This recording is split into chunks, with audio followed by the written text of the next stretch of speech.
तो वही कथावाचक देवकीनंदन ठाकुर की प्रधानमंत्री नरेंद्र मोदी से मांग, अयोध्या की तरह मथुरा और काशी में भी ध्वजारोहण हो। जब तीनों जगहों पर ध्वजारोहण होगा तो सनातन विश्व गुरु होगा।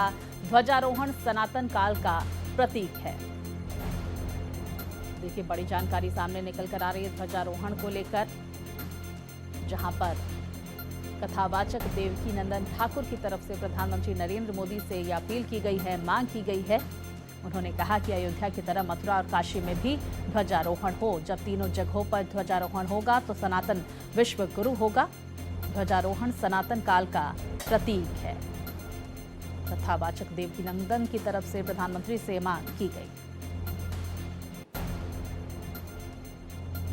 ये ध्वजारोहण जो है सनातन काल का प्रतीक है, जहां सनातनियों की भावनाओं का सम्मान किया जा रहा है।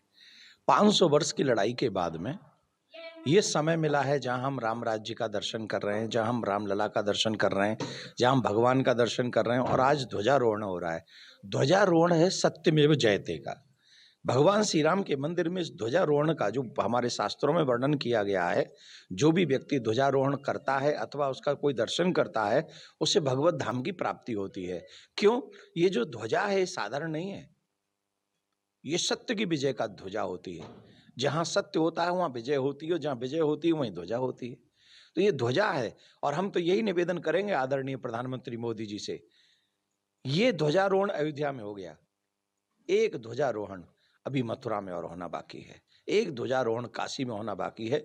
जब तीनों जगह पर यह ध्वजारोहण हो जाएगा तब सनातन काल पूर्णतः पूरे विश्व में विश्व गुरु बनकर स्थापित होगा।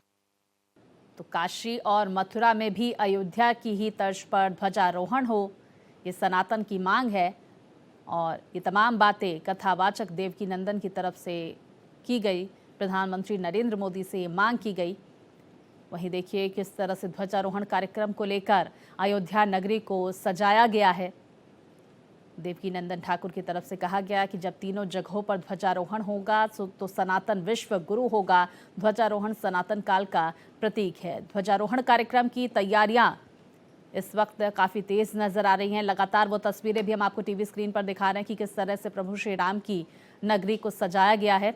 विस्तार से जानकारियों के साथ मेरे सहयोगी मनमीत हमारे साथ जुड़ गए हैं। मनमीत, देखिए, रात की वो तस्वीरें भी हमने देखी कि किस तरह से अयोध्या नगरी को झालर से पाट दिया गया है, सजाया धजाया गया है। इस वक्त फूलों से सजावट हो रही है वहां पर। क्या कुछ इंतजामात ध्वजारोहण कार्यक्रम को लेकर आप देख पा रहे हैं और किस तरह से भव्य होने वाला है ये कार्यक्रम? स्वाति, देखिए, अब कुछ ही घंटे बाकी हैं। अगर आप ये देखिए कि आज का दिन है और कल सुबह 9:30 बजे प्रधानमंत्री नरेंद्र मोदी अयोध्या पहुंच जाएंगे और उस पल का इंतजार जो अयोध्या कर रही है, रामलला के मंदिर के शिखर पर ध्वजारोहण का, वो संपन्न होगा। तो आज अगर आप देखें तो अयोध्या इसमें पूरी तरीके से सज कर तैयार हो चुकी है। चाहे रात का हो चाहे दिन का नजारा हो, अलग ही देखने को मिल रहा है।